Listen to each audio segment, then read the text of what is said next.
आजकल उल्टा हो गया है, लोग भक्त बनते सुनाने में ज्यादा रुचि रखते हैं, सुनने में कम रुचि रखते हैं। हम अपनी सुनाएं, हम अपनी बताएं, नहीं, सुनने के रसिक बनो।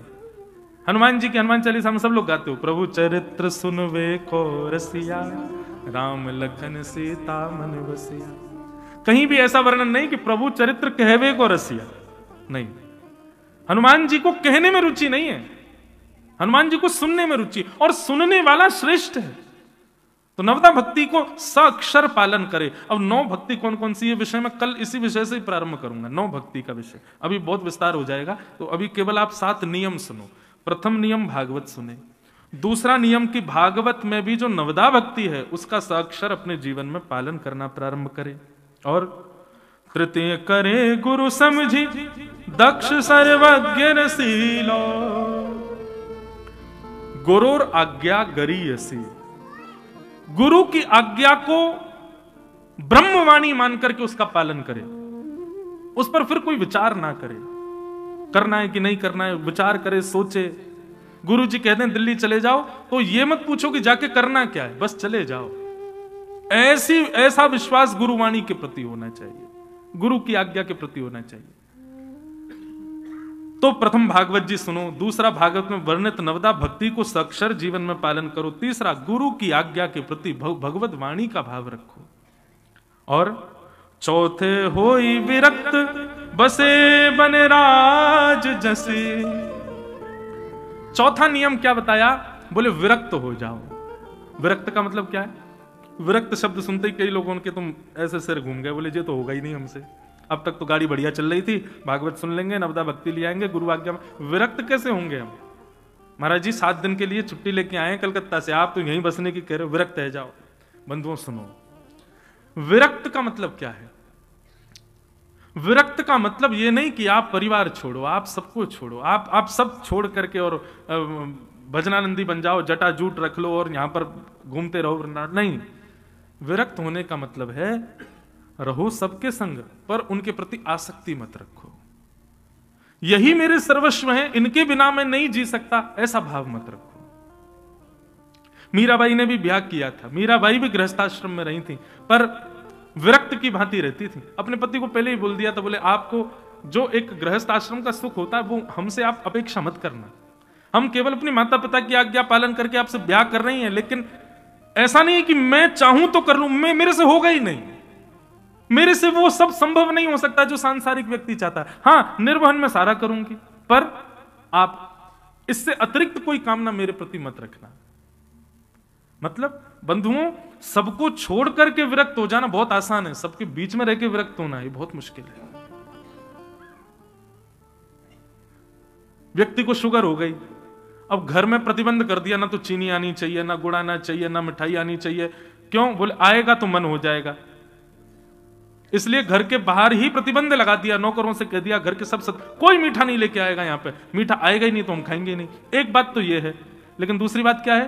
फ्रिज में खूब बढ़िया सुंदर मिठाई रखी है, चीनी भी है, गुड़ भी है, सब घर के लोग खा भी रहे हैं, लेकिन सबको खाता हुआ देख करके भी अपने मन पर वश कर रहा है, नहीं मुझे नहीं खाना है। श्रेष्ठ कौन है दोनों में बताओ?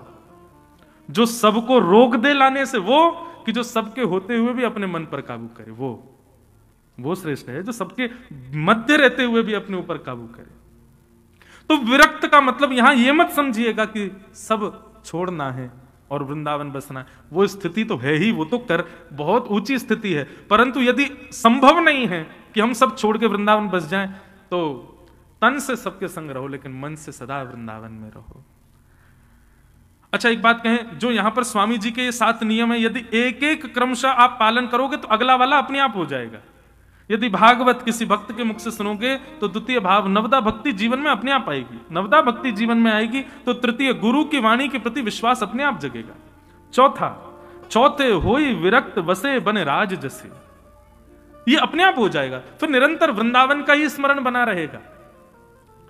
जिस देश में जिस वेश में परवेश में रहो, राधा रमण राधा रमण राधा रमण कहो।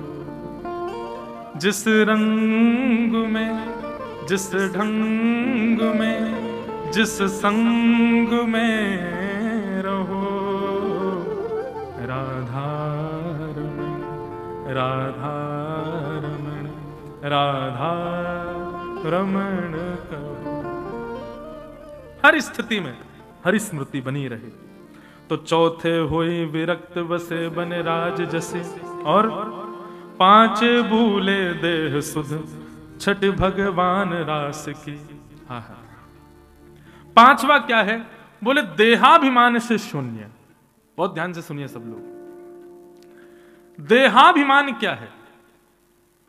आप एक आसन पर बैठे हो, हम जब से व्यासपीठ पर बैठे हैं एक ही आसन पर बैठे हैं, लेकिन यदि आपको बैठा दें यहां पे, आप 15 मिनट बाद यूं हो जाओगे, 10 मिनट बाद यूं हो जाओगे, फिर हिलने लग जाओगे, कांपने लगोगे, महाराज जी वहां बैठ जाए हम, क्यों बैठा नहीं जा रहा, दर्द हो रहा है पैरों में। इसको क्या कहते हैं? इसको कहते हैं देहाभिमान, देह का अभिमान। पर वैष्णव भक्त कैसा होता है? बोले देहाभिमान से शून्य, उसको अपनी देह की सुध नहीं। अच्छा एक बात बोले, हम सांसारिक क्रियाओं के लिए देहाभिमान शून्य हो जाते हैं, पर ठाकुर जी के लिए नहीं हो पाते। एक बार मैं हिमालय पर एक शंकर जी का स्थान है जागेश्वर, वहां दर्शन करने गया। तो वहां रात्रि 7-8 बजे मंदिर बंद हो गया, और पूरा बहुत छोटा सा स्थान है और बहुत सुंदर रमणीय स्थान है। माइनस में टेम्परेचर चला गया रात में। पर तभी मैंने अपने होटल की खिड़की से देखा कि रात्रि के करीब 12 बजे कुछ दंपति मंदिर के बाहर नंगे पैर खड़े हैं और हाथ में दिया लेकर के खड़े हैं। मैंने किसी से पूछा, वहीं के लोकल व्यक्ति, मैंने कि ये क्यों खड़े हैं यहाँ पे? बोले महाराज जी यहाँ की नियम है, यदि किसी को संतान ना हो रही हो तो वो रात्रि शयन के बाद दिया लेके खड़ा सुबह मंगला तक खड़ा रहे, और सुबह उसी दिया से शंकर जी की अगर मंगला आरती करे तो उसके घर संतान होती है। मेरे मन में उस समय विचार आया, मैंने कहा अगर इसको ये कह दिया जाए कि यहाँ पे ऐसे दिया लेके खड़े रहो, सुबह तुमको ठाकुर जी मिल जाएंगे, नहीं खड़ा होगा। रात में इसके पांव बोल जाएंगे, सर जम जाएगा ठंड के मारे, हाथ पांव कांपने लग जाएंगे, भूख प्यास लगने लग जाएगी। लेकिन एक सांसारिक वस्तु चाहिए तो देखो देहाभिमानी शून्य हो गया। व्यक्ति व्रत करता है, नियम करता है, लेकिन यदि व्रत नियम के पीछे कोई कारण होगा तो ही करेगा, नहीं तो नहीं कर पाएगा। हम देहाभिमानी नहीं बन सकते ऐसा नहीं है, हम बन सकते हैं, पर हमको कारण चाहिए। पहले कारण बताओ तब हम ये कर पाएंगे। सोमवार का व्रत कर रहे हैं, क्यों? अच्छा पति मिले इसलिए, इसीलिए ही सोमवार को अन्न नहीं खाया जा रहा है। हनुमान जी का मंगलवार का व्रत चल रहा है, क्यों? कोई निश्चित है, कोई कारण।